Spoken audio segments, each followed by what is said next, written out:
Patience is an important virtue in creating social change, but one that's often lacking in social movements. It's understandable why people are impatient. I mean, some of the stuff that's happening out there is truly appalling and devastating. Every single day, billions of people are physically and emotionally battered by atrocious injustices that shouldn't and don't need to happen. Some groups of people have had to endure those hardships for decades or centuries, and with each day that passes, more and more people are victimized by these injustices.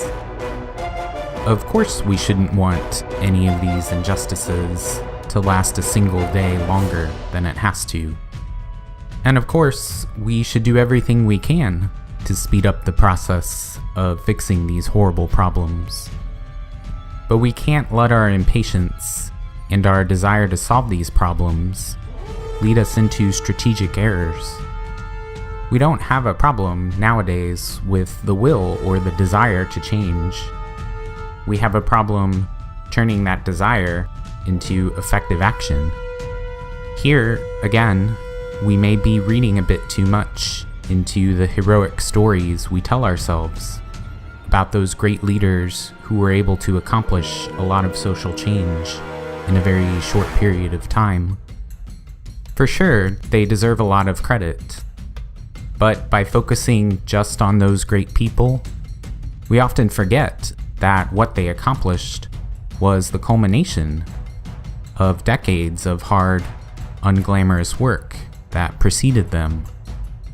The abolitionist movement, the Indian independence movement, and the desegregation movement, for example, existed for many years before Lincoln, Gandhi, and King came along. And while it's true that they were the ones who took those causes across the finish line, it was those who came before who ran the majority of the race and put them in range of the finish line. Because of these stories, and because of our impatience, we have a tendency to think we're closer to the finish line than we really are. We want to think we're in range of that finish line, that we're going to get to be a part of that sexy, glamorous, crowning achievement, when in fact, there might be many more years of grunt work ahead of us. We overuse the techniques that work well when we're within range of the finish line, like big protests on the National Mall, when there are so many other tactics we could be taking advantage of, from strikes and boycotts to sit-ins, or even just educating people and spreading information. It takes a lot to accomplish social change. We have to understand the situation. We have to understand the major players and what their interests are. We have to accumulate a lot of supporters who can act collectively and effectively.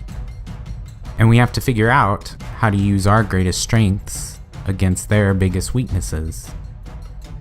If we don't do that stuff thoroughly, then we're going to make mistakes and fail in our common goal of setting things right as quickly as possible. So don't jump the gun. Be thorough. Do the prep work.